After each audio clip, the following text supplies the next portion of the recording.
Balance of payment account सुना है? भुगतान संतुलन का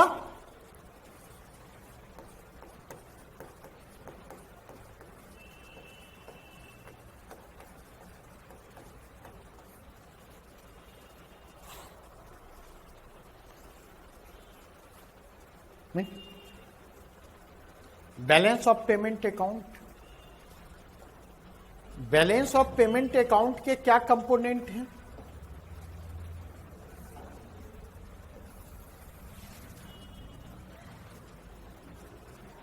वह कंपोनेंट है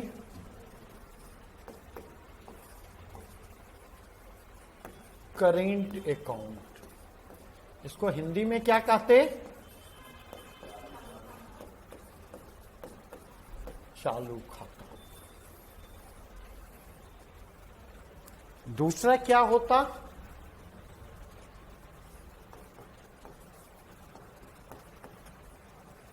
पूंजी खाता। इसको क्या कहते?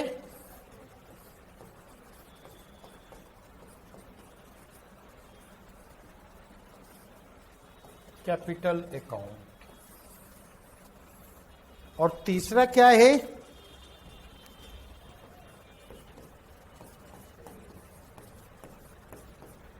Forex reserve.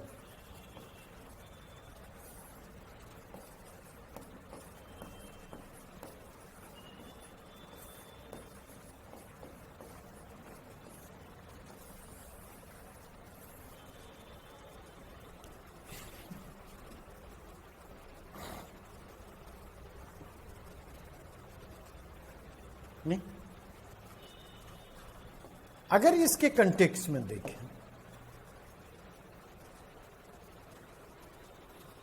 अगर चालू खाते में जाएंगे, नहीं,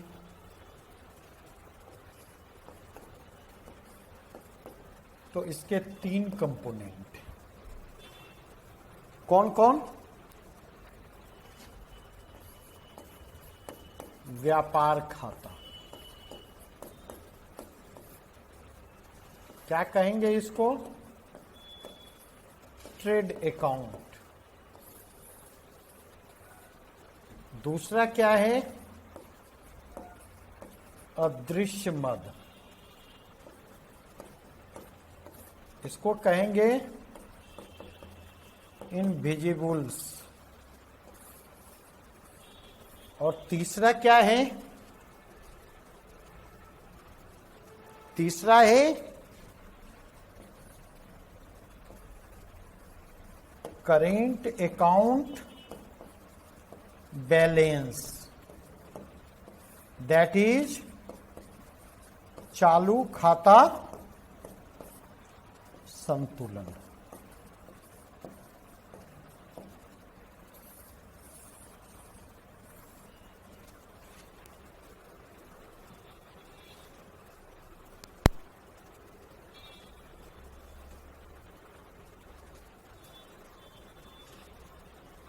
बातें स्पष्ट हुई? अब अगर इसके कंटेक्स्ट में हम जाएं,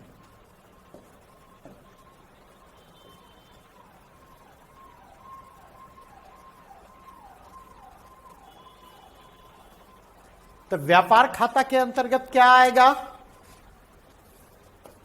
तो पहला कंपोनेंट है निर्यात, दैट इज एक्सपोर्ट। दूसरा कंपोनेंट है आयात, दैट इज इंपोर्ट। तीसरा कंपोनेंट है व्यापार खाता संतुलन, व्यापार खाता संतुलन, that is trade account balance. और ट्रेड अकाउंट बैलेंस में क्या आएगा? तो यह आएगा एक्सपोर्ट माइनस इंपोर्ट, निर्यात माइनस आयात। क्लियर? नहीं? यहां पर एक्सपोर्ट इंपोर्ट किसका है? यहां पर जो एक्सपोर्ट और इंपोर्ट की बात हो रही है, नहीं?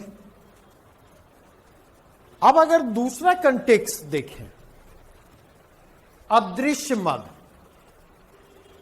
अदृश्य मद में ये मर्केंटाइज ट्रेड है। मर्केंटाइज ट्रेड का मतलब समझते हैं? वस्तुओं का आयात निर्यात, नहीं? अदृश्य मद की जो बात हम करते,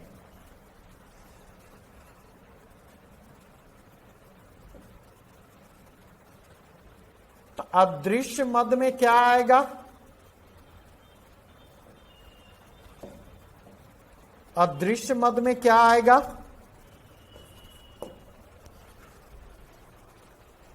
तो चौथा इनविजिबल से है, नहीं?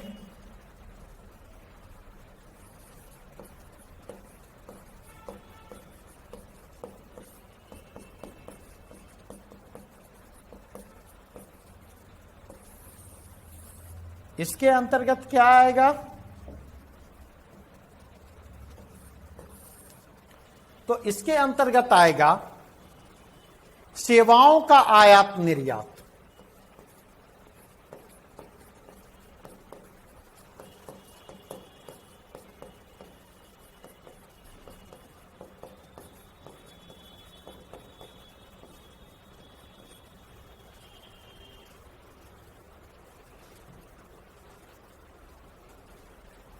भूमि, पूंजी, श्रम, पर्यटन, परिवहन, बैंकिंग, कॉपीराइट, ये तमाम सेवाएं जो देश एक दूसरे को उपलब्ध करवाते, उनसे जरिए अर्जित आय किस में आएगा? अदृश्य मदों में आएगा। दूसरा ट्रांसफर,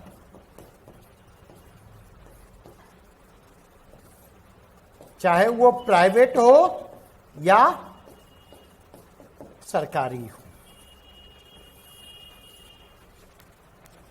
प्राइवेट ट्रांसफर, पता चला आपके किसी मित्र ने, नहीं, अमेरिका से i12 गिफ्ट भेजा या कुछ पैसे की जरूरत है, उसने आपको ट्रांसफर किया है, तो वह किसके अंतर्गत आएगा? नहीं? या सरकार को कहीं से ग्रांट मिला, किसी देश ने दिया हो या किसी अंतर्राष्ट्रीय संस्था ने दिया हो, वह किसके अंतर्गत आएगा? बातें स्पष्ट हुई? नहीं? और चालू खाता संतुलन क्या हो जाएगा? चालू खाता संतुलन क्या हो जाएगा?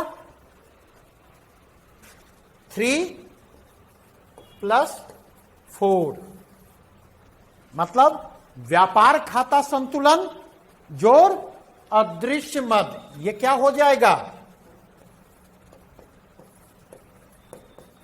व्यापार खाता संतुलन, trade account balance plus invisibles, अदृश्य मद।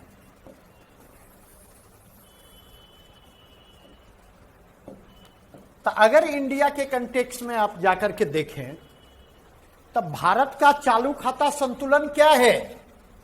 अनुकूल है या प्रतिकूल है? प्रतिकूल, क्योंकि भारत का चालू खाता घाटे में है, करेंट अकाउंट डेफिसिट की स्थिति है। और इस करेंट अकाउंट डेफिसिट का रीजन क्या है? इसका रीजन क्या है? क्योंकि व्यापार खाता क्या है? घाटे में है।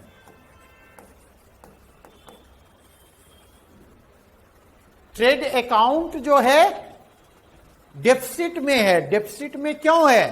क्योंकि हमारा एक्सपोर्ट कम है इंपोर्ट ज्यादा है, नहीं?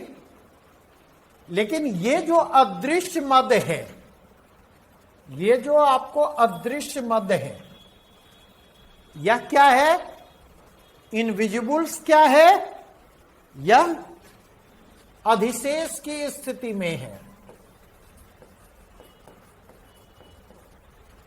अर्थात पॉजिटिव है।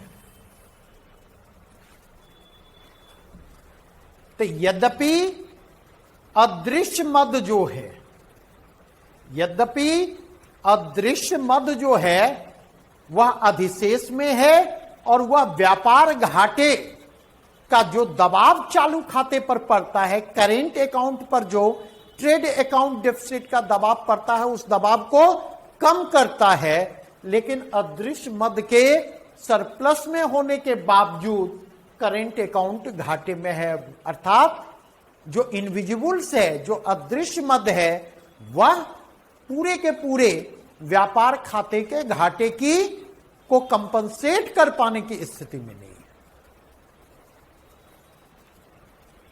कोई डाउट? क्या अदृश्य, अगर कभी आंकड़ा देखा है, कल मैं चर्चा करूंगा इस पर, जैसे भारत का आयात ज्यादा है या निर्यात ज्यादा है? आयात ज्यादा है, निर्यात कम है, नहीं? तो वस्तुओं का आयात ज्यादा है, निर्यात कम है। और ट्रेड अकाउंट किसको दर्शाता है? वस्तुओं के आयात निर्यात को दर्शाता है, मर्केंटाइज ट्रेड को दर्शाता। तो अगर इसके कंटेक्स्ट में देखें तो अगर आयात ज्यादा है और निर्यात कम है, तो उस स्थिति में ट्रेड अकाउंट डेफिसिट में होगा या सरप्लस में होगा? डेफिसिट में होगा। और ट्रेड अकाउंट एक मेजर कंपोनेंट किसका है? या करेंट अकाउंट का एक मेजर कंपोनेंट है। बातें समझ रहे? अब जब अदृश्य मदों में आते हैं, तो जैसे हम सेवाओं का उपभोग करते हैं, सेवाओं का आयात भी करते विदेशों से, और हम सेवाओं को विदेशों से निर्यात भी करते। कोई दिक्कत? हम सेवाओं का आयात कम करते हैं और निर्यात ज्यादा करते। सर्विसेज एक्सपोर्ट हमारा ज्यादा है और सर्विसेज इंपोर्ट हमारा कम है। तो नेट सर्विसेज एक्सपोर्ट क्या होगा? पॉजिटिव होगा, नहीं? इसके अलावा अगर आप जाकर के देखें तो आप यह पाते हैं कि विदेशियों के द्वारा जो ट्रांसफर राशि भारत की जाती है, नहीं, वह उससे ज्यादा है जितनी राशि यहां से बाहर भेजी जाती है। तो ये भी सरप्लस में है, नहीं? जैसे आप देखें करीब करीब 45% एनआरआई जो है कहां हैं? 45 to 50% एनआरआई आपको मध्य पूर्व के देशों में है, नहीं? तो वे वहां हैं, वहां काम कर रहे हैं, तो उनकी कमाई होती है, उस कमाई को वहीं छोड़ देते हैं या भारत भेजते हैं, तो वो कहां पर काउंट होगा? अब बातें स्पष्ट हुई, नहीं? ठीक उसी प्रकार हम भी सरकारों को अनुदान देते, दूसरे देश की सरकारों को, और हमें भी अनुदान मिलता है, नहीं? तो अगर इसके कंटेक्स्ट में देखें, अगर अदृश्य मदों की बात करें, सेवाओं के आयात निर्यात की बात करें, प्राइवेट ट्रांसफर की बात करें और गवर्नमेंट ट्रांसफर की बात करें, तो कुल मिलाकर के अदृश्य मद जो है वह क्या है? सरप्लस की स्थिति में है। और करेंट अकाउंट के दो कंपोनेंट हैं, कौन कौन? एक कंपोनेंट व्यापार खाता है, दूसरा कंपोनेंट अदृश्य मद है, तीसरा करेंट अकाउंट बैलेंस। इन्हीं दोनों चीजों पर निर्भर करेगा। तो अगर व्यापार खाता भी घाटे में है और इनविजिबल्स भी अगर निगेटिव होते तो चालू खाता और बढ़ जाता, व्यापार घाटे से चालू खाता का घाटा और ज्यादा होता। लेकिन भारत के कंटेक्स्ट में हम क्या देखते हैं, कल आंकड़ों में देखेंगे कि हम ये पाते कि करेंट इनविजिबल जो है सरप्लस में है, वह सरप्लस व्यापार घाटे के चालू खाते पर जो दबाव निर्मित हो रहा है उसको क्या करेगा, सरप्लस कम करेगा। अब बातें स्पष्ट हुई नहीं? तो इसलिए आप देखेंगे व्यापार खाते का घाटा ज्यादा है और चालू खाते के घाटे को देखेंगे तो वो अपेक्षाकृत कम है, क्योंकि इनविजिबल्स जो है वह उसको काउंटर बैलेंस कर रहा है। इतनी बातें स्पष्ट हुई। छोटी छोटी चीजें हैं जो जाननी और समझनी है। जब इसको हम जानते और नहीं समझते, नहीं जानते नहीं समझते, तो आपको लगता है कि पेपर पढ़ पाइएगा। लेकिन अगर इस और पेपर नहीं पढ़िएगा, भले यहां से प्रश्न कम पूछे जाए, नहीं के बराबर पूछे जाए, लेकिन पेपर अगर नहीं पढ़िएगा तो प्री में तो काम चल सकता है, मेंस में आपको परेशानी आनी ही आनी है, ना आए ये संभव ही नहीं है। इतनी बातें स्पष्ट हुई, कोई दिक्कत? अब दूसरा कंपोनेंट आता। दूसरा कंपोनेंट क्या है?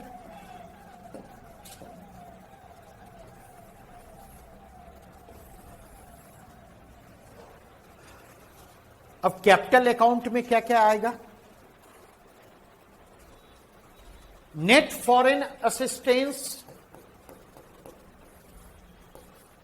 निवल विदेशी सहायता,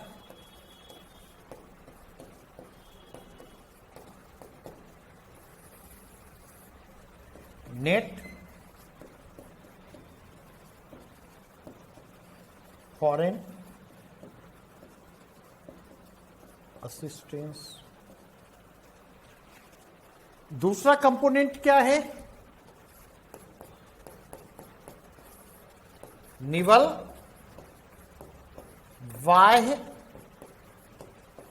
वाणिज्यिक ऋण,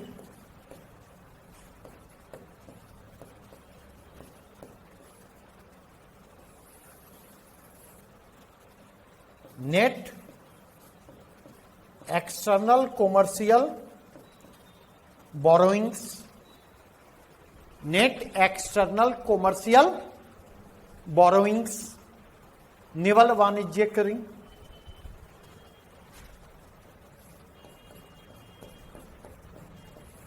तीसरा कंपोनेंट क्या है? नेट शॉर्ट टर्म लेन, निवल अल्पावधिक ऋण,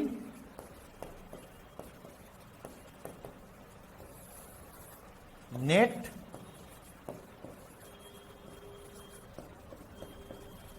short term loan.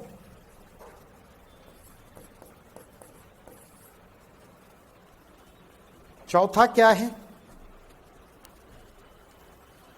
Net NRI deposit,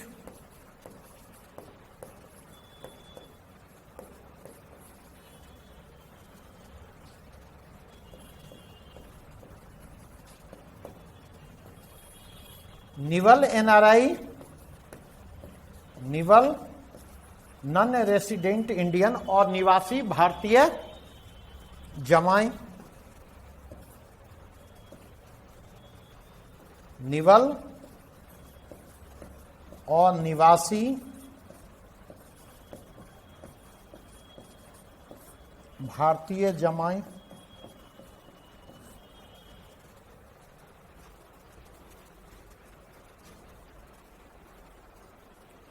अगला कंपोनेंट क्या है?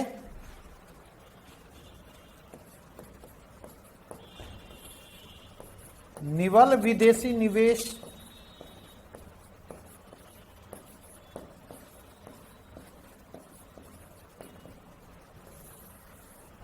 नेट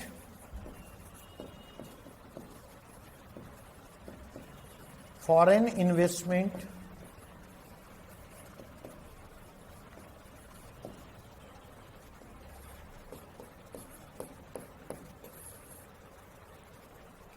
छठा क्या है? रुपया ऋण देनदारी,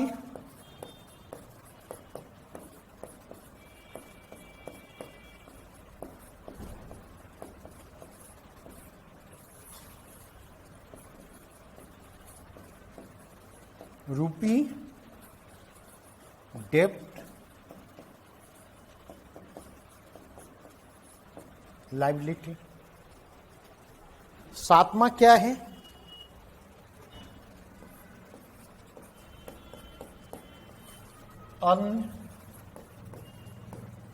दैट इज अदर्स। और आठवां क्या है? पूंजी खाता संतुलन।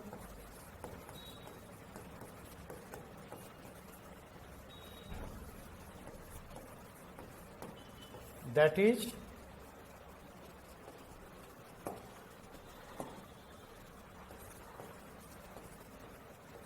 कैपिटल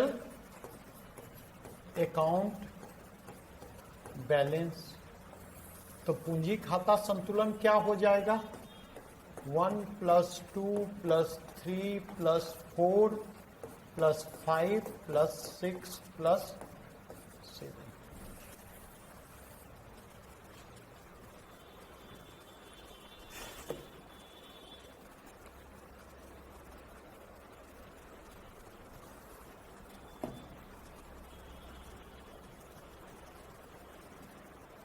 बातें स्पष्ट हुई? नहीं? यह क्या होगा? यह पूंजी खाता के अंतर्गत आएगा। अब एक एक टर्म को डिफाइन कर देते हैं। बढ़े आगे? लिख लिया?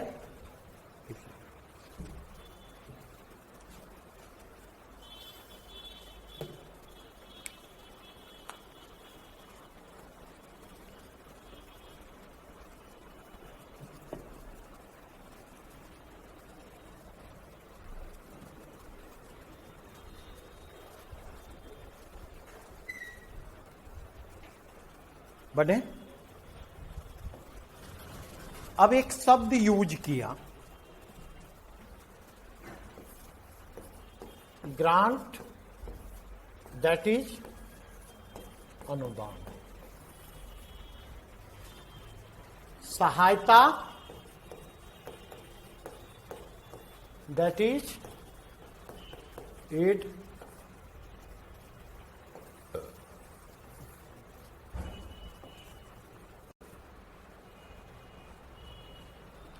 और तीसरा टर्म है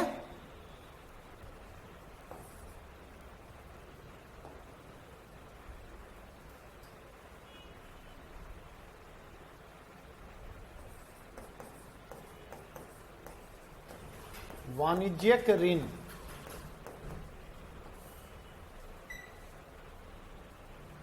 नहीं,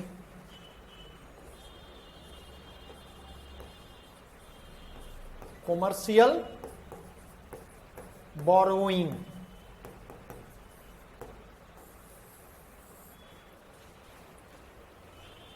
कॉमर्शियल बोरोइंग।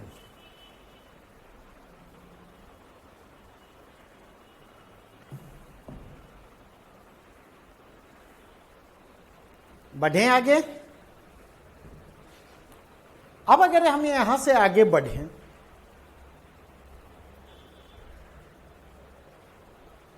नहीं, अनुदान किसको कहेंगे?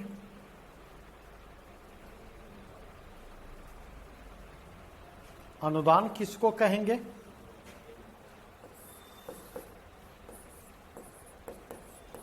बिना किसी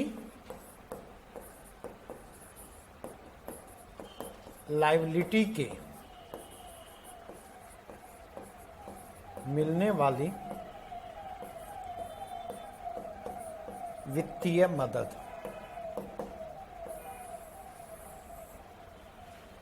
कोई लायबिलिटी नहीं है,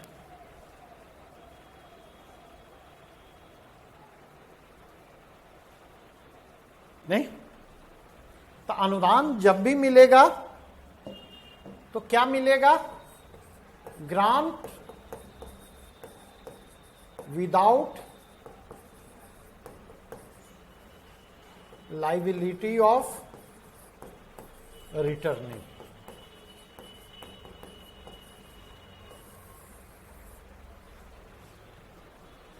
इसमें वापसी की लायबिलिटी नहीं है।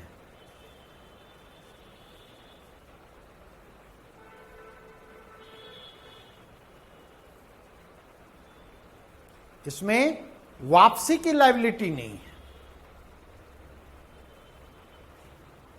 ठीक है। अब दुर्गा पूजा आ रहा है ना, नहीं, और जन्माष्टमी अभी खत्म। तो मेला देखने के लिए पैसा मिलता है ना? अब नहीं मिलता है। हाँ, कचरी फुलौरी खाने के लिए। अब कहें अब कहाँ कचरी फुलौरी का कल्चर रहा, अब तो चाउमीन और डोसा का कल्चर आ रहा है, नहीं। लेकिन पटना की अच्छी चीज है कि कचरी फुलौरी अभी भी पटना में मिल जाता है धड़ल्ले से, नहीं। शायद छोटे शहरों में भी इतनी आसानी से नहीं मिलेगा जितनी आसानी से पटना में मिलता है। गलत तो नहीं कह रहा। तब मेला देखने के लिए जो पैसा मिला वो क्या है? एक तरह से ग्रांट है, लो जाओ ऐश करो, नहीं। सहायता क्या है? एड क्या है? With liability, with liability of returning.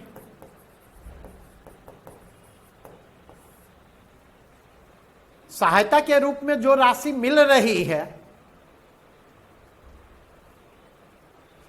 सहायता के रूप में जो राशि मिल रही है उसको आपको वापस करना है, नहीं। जरूरत हुई, दोस्त आया, नहीं, उसने महसूस किया कि आपके पास पैसा खत्म है, नहीं, तो उसने 500 रुपया दिया, यार रख लो काम देगा, या बीमार पड़े हैं तो दिया, बोला रख लो इसको अपने पास। वैसे ऐसे दोस्त कब मिलते, जब आएगा तब दे देना। ऐसा होता है या नहीं? अब नहीं, कहाँ घर में रहती हो है पापा मम्मी के साथ? हाँ, तब पापा मम्मी को इस तरह की सहायता मिलती है या नहीं? क्या? अरे तो पता करो ना, पता चलना चाहिए ना, नहीं पता चलना चाहिए। बस फर्क क्या होता, यहां पर ये लायबिलिटी यहां पर हो सकता है 0 इंटरेस्ट रेट पर ये मिले, 0% के इंटरेस्ट रेट पर मिले, या नॉमिनल इंटरेस्ट पर मिले, या कंसेशनल इंटरेस्ट रेट पर मिले।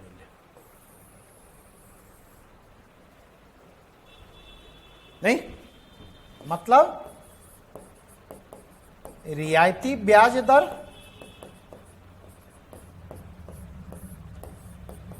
नाम मात्र के ब्याज पर,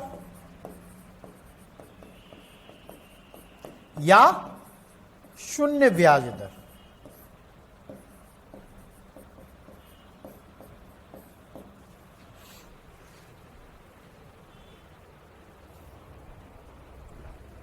वो क्या है? और कॉमर्शियल बोरोइंग क्या है? With liability of returning,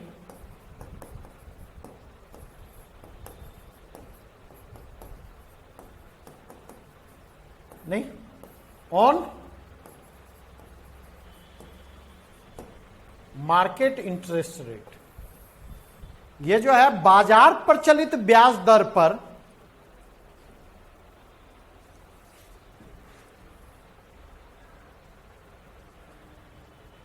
loan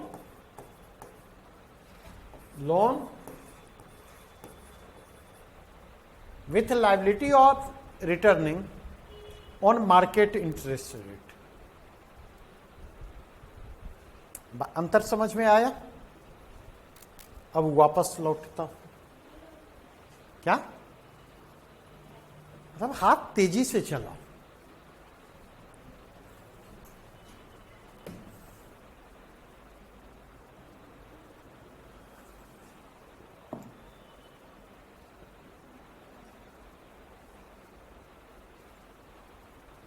नहीं? अब एक चीज और देखें, ये तीनों का अंतर समझ में आ गया?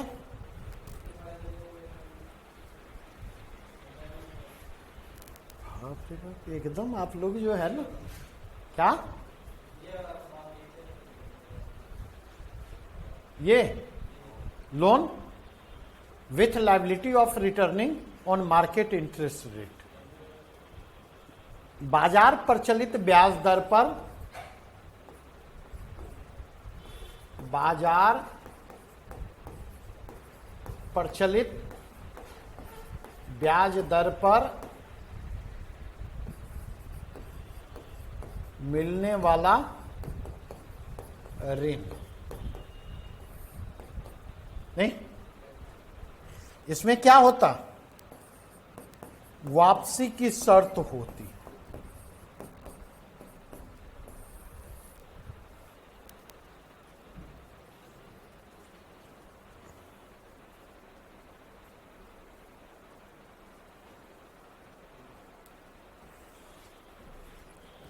चलिए, अब अगर देखें करेंट अकाउंट में जो भी लेन देन होता, ये विदाउट लायबिलिटी होता।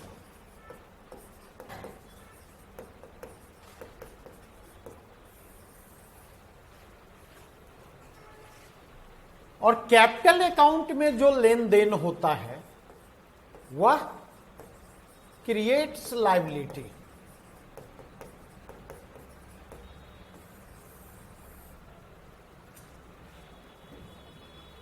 मतलब चाहे वस्तुओं के सेवा निर्यात से जो प्राप्ति हो,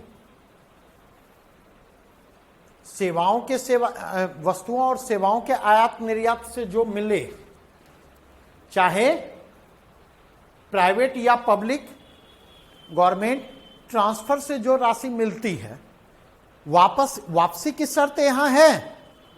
लायबिलिटी, वापसी की शर्त नहीं है तो लायबिलिटी नहीं क्रिएट कर रही है। नहीं, क्लियर? लेकिन कैपिटल अकाउंट में जो लेन देन हो रहा है, देखिए सहायता with liability, commercial borrowing, external commercial borrowing, जो दूसरे देशों से ऋण लिया जा रहा तो आपको वापस करना है, विथ इंटरेस्ट वापस करना है। यहां भी सहायता विथ इंटरेस्ट, विदाउट इंटरेस्ट दोनों हो सकता, आपको वापस करना है। तीसरा, शॉर्ट टर्म लोन जो लेते हैं, नहीं तो जैसे उसका टर्म पूरा होता आपको उसको वापस करना है, लायबिलिटी क्रिएट करेगी। एनआरआई, नेट एनआरआई डिपॉजिट और निवासी भारतीयों के द्वारा जो जमा होता, तो जमा वो करते हैं लेकिन फिर उन्हें छूट होती, वो अपना विड्रॉ कर लें। नहीं, निवल विदेशी निवेश, net foreign investment, foreign investor जो इन्वेस्ट कर रहा है वह प्रॉफिट और अपने इन्वेस्टमेंट को वापस लेगा विथ लायबिलिटी। रुपया ऋण देनदारी, विदेशों से जो ऋण हम ले सकते, दो तरह से ले सकते, एक तो फॉरेन करेंसी के टर्म में लेंगे तो उस टर्म में वापस करना होगा, और एक अंडरस्टैंडिंग के तहत हम लेते हैं कि हम रुपये में ऋण डेप्थ आपसे ले रहे, रुपये में आपको वापस करेंगे, तो वो भी विथ लायबिलिटी है। नहीं, और अदर इस तरह के जो लेन देन हैं जो लायबिलिटी क्रिएट करेंगे वो किसके अंतर्गत आएंगे? वो कैपिटल अकाउंट के अंतर्गत आएंगे। तो करेंट अकाउंट और कैपिटल अकाउंट के डिफरेंसेस को समझ गए? कोई दिक्कत नहीं? अब आज की चर्चा को यहीं पर रोकूंगा। कल मैं विदेशी निवेश टर्म को एक्सप्लेन करूंगा, क्योंकि बार बार टर्म आते हैं एफडीआई, फॉरेन डायरेक्ट इन्वेस्टमेंट, विदेशी प्रत्यक्ष निवेश, एफपीआई, फॉरेन पोर्टफोलियो इन्वेस्टमेंट, विदेशी पोर्टफोलियो निवेश या संविभागीय निवेश। तो मन में उठता होगा ना, क्या है, क्या अंतर है? मन में ये प्रश्न उठते हैं या नहीं? ठीक उसी प्रकार यूरो इशूज सुनते होंगे, ये क्या होता? एडीआर, जीडीआर, ये सब यहां से प्रश्न पूछे जाते रहे हैं। तो प्रश्नों के पॉइंट ऑफ व्यू से जो एग्जाम में पूछे जाएंगे, कल का क्लासेज बहुत महत्वपूर्ण है, ठीक है। तो उन सारी चीजों को हम आपके साथ डिस्कस करेंगे और फिर फॉरेक्स रिजर्व के कंपोनेंट पर आएंगे। क्लियर? Thank you.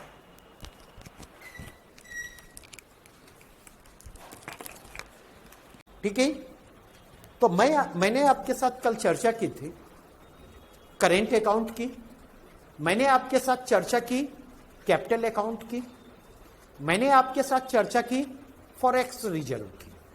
और करेंट अकाउंट और कैपिटल अकाउंट जो है उसमें डिफरेंशिएट करते हुए क्या कहा मैंने कि मतलब इंडियन इकोनॉमी का rest of the world economy के साथ जो भी ट्रांजैक्शन होता है उस ट्रांजैक्शन को हम किसके जरिए इंडिकेट करते हैं? तो उस ट्रांजैक्शन को हम करेंट अकाउंट और कैपिटल अकाउंट के जरिए इंडिकेट करते नहीं। करेंट अकाउंट के अंतर्गत जो transaction rest of the world economy के साथ होता, शेष विश्व की अर्थव्यवस्था के साथ होता, वो विदाउट लायबिलिटी होता। वो ट्रांजैक्शन किसी प्रकार की लायबिलिटी क्रिएट नहीं करता फ्यूचर के लिए, नहीं। जैसे अगर हम सेवा का निर्यात कर रहे हैं तो उसके बदले हमें मिल रहा है, वस्तु का निर्यात कर रहे हैं उसके बदले मिल रहा, ग्रांट अगर हमें मिल रहा है, सरकार को ग्रांट मिल रहा है तो ग्रांट कोई लायबिलिटी नहीं क्रिएट करती है। अगर प्राइवेट ट्रांसफर हो रहा है तो वह लायबिलिटी क्रिएट नहीं करता। तो करेंट अकाउंट में वे सारे ट्रांजैक्शन आएंगे जो फ्यूचर के लिए किसी भी प्रकार की लायबिलिटी ना क्रिएट करते हो।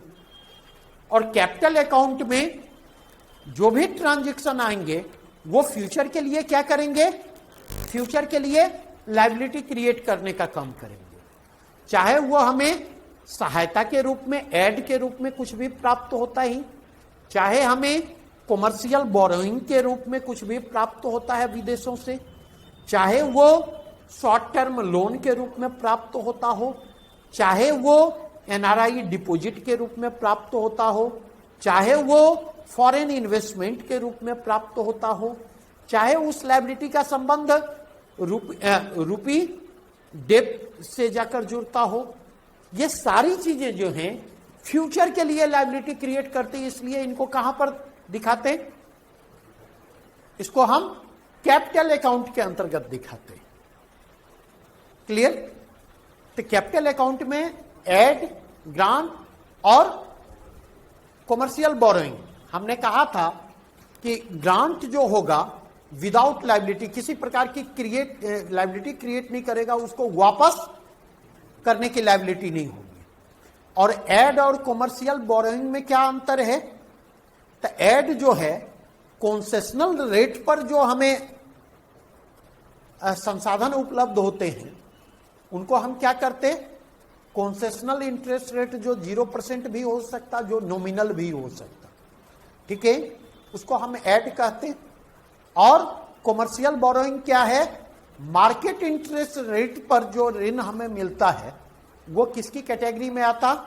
कॉमर्शियल बोरोइंग की कैटेगरी में आता। ओके,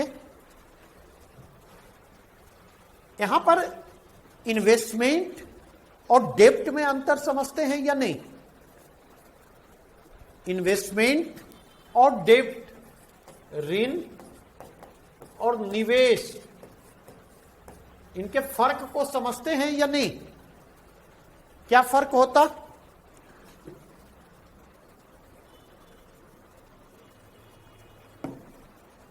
तो अगर आप जाकर के देखें, ऋण पर हमें क्या प्राप्त होता है? ब्याज प्राप्त होता है, नहीं? वो ऋण आपका प्रोडक्टिव है, प्रोडक्टिव नहीं है, इससे ऋण देने वाले को कोई लेना देना नहीं है, उसको ब्याज से मतलब है और अपने मूलधन से मतलब है। लेकिन निवेश जो होता है, इस निवेश जो होता है, निवेश पर क्या प्राप्त होता? लाभ प्राप्त होगा, या अगर टुकड़ों में निवेश होगा तो लाभांश प्राप्त होगा, प्रॉफिट और डिविडेंड प्राप्त होगा, नहीं? तो इसका संबंध जो है इन्वेस्टमेंट की प्रोडक्टिविटी से जाकर जुड़ता। अगर वह इन्वेस्टमेंट अनप्रोडक्टिव होगा तो उस स्थिति में वो लाभ नहीं मिलेगा। अगर वह निगेटिव जाता है तो उस स्थिति में हमने जो निवेश किया है वो भी क्या होगा, धीरे धीरे कम होता चला जाएगा। नहीं, अगर वो डूब गया तो आपका भी डूब गया। लेकिन अगर वो बेटर परफॉर्म कर रहा है तो जितना बेहतर परफॉर्म करेगा उतना बेहतर आपको प्रॉफिट मिलेगा। क्लियर? अब इन्वेस्टमेंट के कंटेक्स्ट में देखें तो इन्वेस्टमेंट के कंटेक्स्ट में 3 टर्म यूज होता है। एफडीआई, फॉरेन डायरेक्ट इन्वेस्टमेंट, विदेशी प्रत्यक्ष निवेश।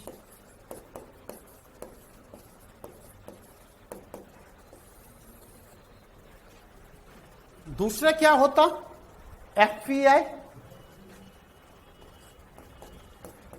फॉरेन पोर्टफोलियो निवेश, विदेशी पोर्टफोलियो या समविभागीय निवेश।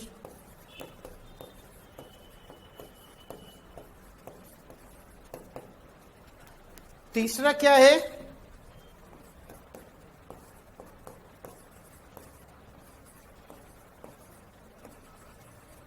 Euro issues.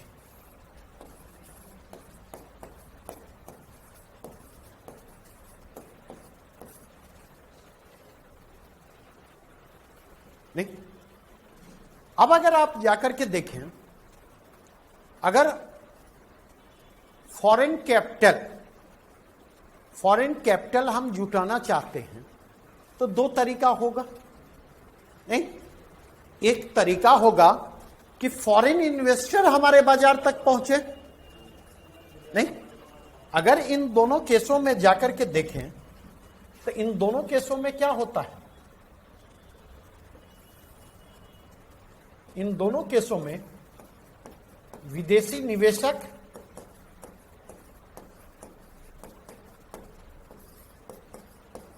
भारतीय बाजार पहुंचते और भारतीय बाजार पहुंच करके क्या करते हैं, निवेश करते हैं। लेकिन यूरो इशूज के केस में क्या होता, भारतीय कंपनियां क्या करती हैं, भारतीय कंपनियां विदेशी बाजार तक जाती हैं।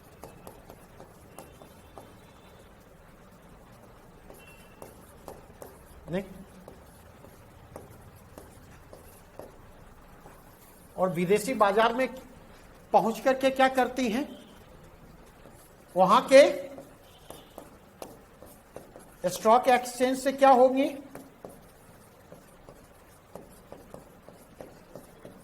संबद्ध होंगी। नहीं, और वहां के स्टॉक एक्सचेंज से संबद्ध होकर के क्या करेंगे,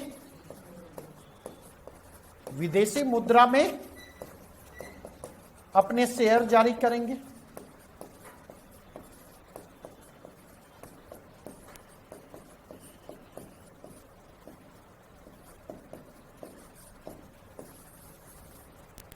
नहीं, तो विदेशी मुद्रा में, विदेशी बाजार में विदेशी मुद्रा में जारी किए गए इन्हीं शेयर को क्या कहा जाता, यूरो इशूज कहा जाता है। नहीं, अब अगर इसके कंटेक्स्ट में आप जाकर के देखें तो 2 और टर्म यूरो इशूज से जुड़ा हुआ है। क्या टर्म जुड़ा हुआ है, तो एडीआर सुना है और जीडीआर। एडीआर और जीडीआर, एडीआर का फुल फॉर्म क्या है, तो अमेरिकन डिपोजिटरी रिसिप्ट। नहीं, तो वे यूरो इशूज जो अमेरिकी बाजार में जाकर के जारी किए जा रहे हैं वो क्या कहलाएंगे, एडीआर। और जीडीआर क्या है, ग्लोबल डिपोजिटरी रिसिप्ट। नहीं, तो अमेरिकी बाजार में जाकर के जारी किया गया तो स्पेसिफिक वो हो गया अमेरिकन डिपोजिटरी रिसिप्ट, और वहां से बाहर कहीं भी जाकर के जारी किया जा रहा है तो वो जीडीआर हो गया, ग्लोबल डिपॉजिटरी रिसिप्ट। क्लियर? बढ़ू आगे यहां से।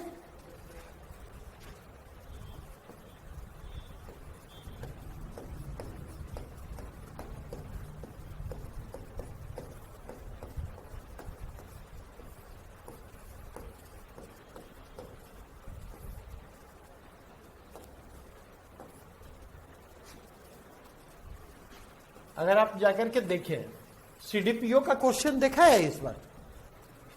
हाँ, नहीं। इस बार एक प्रश्न पूछा गया है रक्षा विभाग से संबंधित। नहीं, जाकर के प्रश्न देखिए, क्योंकि सीडीपीओ के प्रश्न मिलते जुलते किस स्टैंडर्ड के हैं? बीपीएससी के स्टैंडर्ड के। तो जितेंद्र कुमार हैं, पटना के ही हैं, नहीं, जिन्हें सम्मानित किया गया। हम लोग उनको प्यार से जीतू भैया कहते हैं। पूरे मुखर्जी नगर में वो जीतू भैया के नाम से लोकप्रिय है। ठीक है, क्योंकि यूपीएससी का मेंस का फॉर्म जब भरते तो उसको अटेस्टेड करवाना होता है, नहीं, और अटेस्टेड करवाना बाहर में बड़ी समस्या होती, तो सारे लोग जीतू भैया के पास जाते थे फॉर्म को अटेस्टेड करवाने के लिए। ठीक उसी प्रकार देखें, इसको ग्लोबल डिपॉजिटरी रिसिप्ट कहते हैं।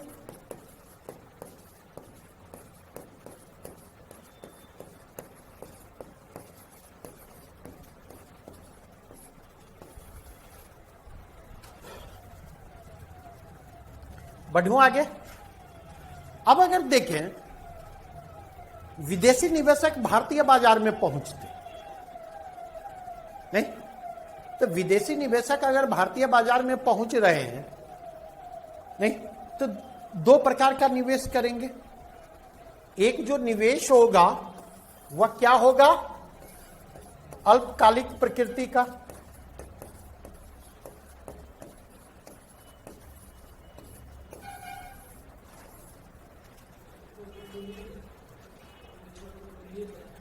विदेशी पोर्टफोलियो या संविभागीय निवेश। संविभागीय, यही बतला रहा। ठीक है, यह अल्पकालिक प्रकृति का निवेश। जैसे अगर आप देखें तो हम स्टॉक मार्केट में यहां निवेश करते हैं, शेयर खरीदते हैं ना, हम शेयर खरीदते हैं। तो शेयर खरीदने के लिए हमें क्या करना होता?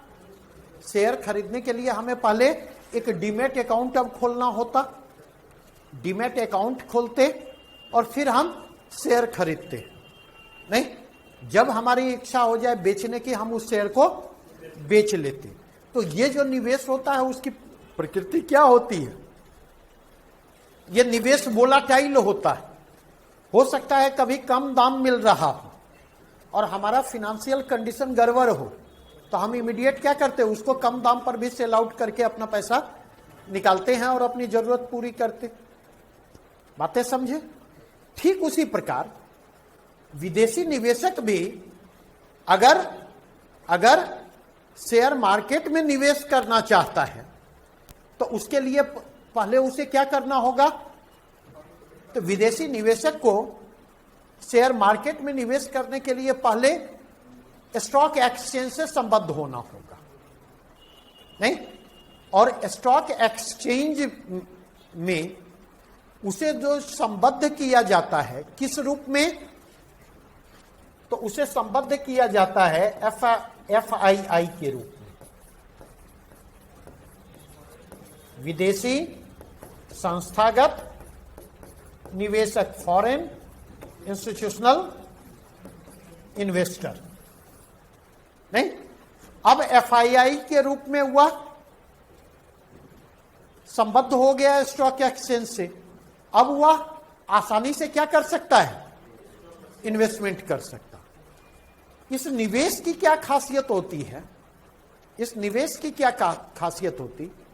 यह निवेश अल्पकालिक प्रकृति का होता है, और चूंकि यह निवेश अल्पकालिक प्रकृति का होता है इसलिए वो वोलाटाइल होता है। क्योंकि इस निवेश का उद्देश्य क्या होता है? त्वरित लाभ कमाना, इमीडिएट बेनिफिट, इमीडिएट बेनिफिट। नहीं, जैसे आप लोग तैयारी शुरू करते तो क्या कहते हैं, सर आंसर कैसे लिखें? नहीं, अभी जानकारी भी नहीं है। पहला प्रश्न आपका होता है आंसर कैसे लिखें, यह एक विकट प्रश्न होता है। नहीं, दूसरी चीज, आएंगे जब मुझसे बात करने के लिए तो कहेंगे सर मेरे पास समय नहीं है, बस 1 साल का समय दिया गया है सर, जो कहिएगा करेंगे, हर हालत में हमें सिलेक्शन चाहिए।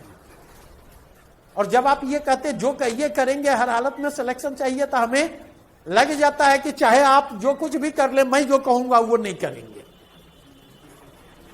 हमें भी ये पता होता, और ये गलत नहीं कह रहा हूं।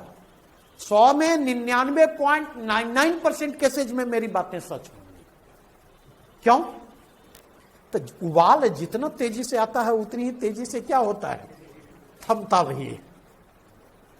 नहीं, तो आप इस बात को समझे, यहां पर त्वरित लाभ की कामना होती है। नहीं, और हाथ चलाते रहिएगा। इमीडिएट बेनिफिट की तलाश इसको होती है, और इमीडिएट बेनिफिट की यह तलाश क्या करती है, इस निवेश को वोलाटाइल बनाती है और स्थिर बनाती है। अगर भारत में ज्यादा लाभ मिलने की संभावना होगी तो इसकी दिशा भारत की ओर होगी, और 2 दिन के बाद अगर लग जाए कि नहीं, अगर हम साउथ ईस्ट एशियन कंट्री में इन्वेस्ट करें तो वहां ज्यादा बेनिफिट होगा, तो भारत से हुआ निकल करके कहां मूव कर जाएगा, साउथ ईस्ट एशियन कंट्री की तरफ। इसलिए इसको हॉट मनी भी कहा जाता है, हॉट मनी। तो हॉट मनी की खासियत क्या होती, पोर्टफोलियो निवेश को हॉट मनी भी कहा जाता। हॉट मनी की खासियत होती है अस्थिर प्रकृति। बातें स्पष्ट हुई? तो इसके जरिए आपके पास पैसा आता है और कुछ नहीं आता, पहली चीज समझे। और दूसरा, चूंकि यह वोलेटाइल नेचर का होता है, तो इसका रेशियो अगर ज्यादा बढ़ेगा तो वो इकोनॉमी के लिए क्या हो जाएगा, इकोनॉमी के लिए वो प्रॉब्लमेटिक हो जाएगा, इकोनॉमी के लिए वो प्रॉब्लमेटिक हो जाएगा। क्यों प्रॉब्लमेटिक हो जाएगा? तो पता चला आज हैवी वॉल्यूम आया और 1 सप्ताह के बाद विदेशी निवेशक जो है भागना शुरू कर दिए, तो जितने हैवी वॉल्यूम में आएगा उतने हैवी वॉल्यूम में वो लेके जाएंगे। तो इससे इकोनॉमी की स्टेबिलिटी प्रभावित होगी या नहीं? और इकोनॉमिक स्टेबिलिटी अगर प्रभावित होगी तो इकोनॉमिक ग्रोथ पर उसका क्या असर पड़ेगा, पॉजिटिव या निगेटिव असर पड़ेगा? क्या पड़ेगा? निगेटिव असर पड़ेगा। इसलिए पोर्टफोलियो निवेश की तुलना किसको प्रीफर किया जाता, एफडीआई को प्रीफर किया जाता है, फॉरेन डायरेक्ट इन्वेस्टमेंट को प्रीफर किया जाता है। नहीं, फॉरेन डायरेक्ट इन्वेस्टमेंट जो होता है उसकी प्रकृति क्या होती, वह लॉन्ग टर्म नेचर का होता है, वह लॉन्ग टर्म नेचर का होता है। मतलब इसमें investor, foreign investor long term vision में काम करते, नंबर 1। नंबर 2, दूसरा अगर देखें तो फॉरेन डायरेक्ट इन्वेस्टमेंट अपने साथ केवल कैपिटल नहीं लाता है, कैपिटल के साथ साथ अगर आप देखें तो टेक्नोलॉजी भी आती है, एडवांस टेक्नोलॉजी भी आती है। नहीं, एडवांस टेक्नोलॉजी ही नहीं आती है। जब एक major stakeholder foreign investor होंगे तो उस स्थिति में उनके मैनेजरियल स्किल भी आएंगे, उनका इन्वॉल्वमेंट वहां बढ़ेगा। नहीं तो केवल पूंजी, एक तो पूंजी जो आती है दीर्घकालिक प्रकृति की होती है, त्वरित लाभ की कामना नहीं होती है, लॉन्ग टर्म विजन के साथ यह इन्वेस्टमेंट होता है। दूसरा, केवल पूंजी नहीं आती है, तकनीक भी आती है। तीसरा, चूंकि यहां पर उनके इंटरेस्ट जुड़े हुए हैं इस निवेश के साथ, नहीं, इसलिए अगर देखेंगे एफडीआई जो है विदेशी बाजारों तक हमारी पहुंच को भी बेहतर बनाता है, ठीक है। और विदेशी बाजारों तक हमारी पहुंच बेहतर होगी तो उसका इंपैक्ट कहां पर पड़ेगा, उसका इंपैक्ट ऑब्वियसली हमारे एक्सपोर्ट पर पड़ेगा। नहीं, अगर इस कंटेक्स्ट में जाकर के देखें, अगर इस कंटेक्स्ट में जाकर के देखें, इसके बदले इन्हें क्या मिलता, प्रॉफिट मिलता है। तो इसीलिए फॉरेन पोर्टफोलियो इन्वेस्टमेंट की तुलना किसको प्रीफर किया जाता, अब एफडीआई भी देखेंगे दो तरह का होगा। एफडीआई भी दो तरह का होता है। क्या क्या?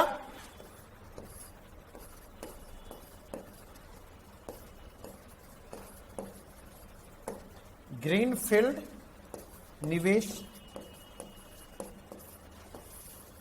और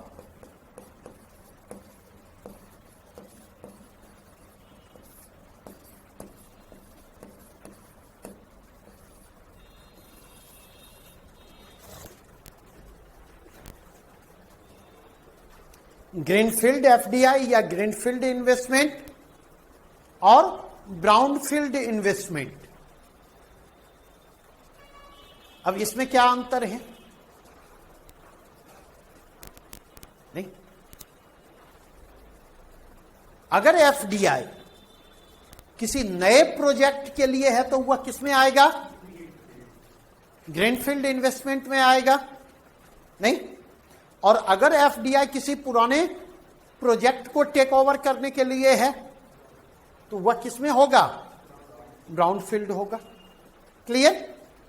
अगर किसी नए प्रोजेक्ट के लिए एफडीआई आ रहा है तो वह प्रोडक्शन कैपेसिटी को क्या करेगा? विस्तार प्रदान करेगा। नहीं, उसके कारण क्या होगा? टेक्नोलॉजिकल अपग्रेडेशन की संभावना भी बढ़ेगी। नहीं, उसके कारण क्या होगा? विदेशी बाजार में पहुंच की संभावनाओं का भी विस्तार होगा। लेकिन अगर वह ब्राउनफील्ड इन्वेस्टमेंट का रिपोर्ट के रूप में आता तो सामान्यतः आप लेकर के चलें कि वो इमीडिएट प्रोडक्शन कैपेसिटी में विस्तार नहीं करेगा। नहीं, लेकिन अगर आप देखें तो ब्राउनफील्ड इन्वेस्टमेंट भी जो है वह टेक्नोलॉजिकल अपग्रेडेशन में सहायक बनकर आता, क्योंकि अब तो वो पूरी की पूरी कंपनी ही उसकी हो जाएगी, तो वो चाहेगा ना कि हमारी कंपनी बेहतर करे, तो वो मॉडर्नाइजेशन और टेक्नोलॉजिकल अपग्रेडेशन की दिशा में पहल करेगा। दूसरा, अगर आप जाकर के देखें, वो इस बात को चाहेगा ना कि हमारी कंपनी तेजी से ग्रो करे, तो इसके लिए वह डोमेस्टिक मार्केट ही नहीं, एक्सटर्नल मार्केट में भी अपनी रीच को बढ़ाने का प्रयास करेगा। ये बातें स्पष्ट हुई? बढ़ूं आगे। अब अगर मूव करें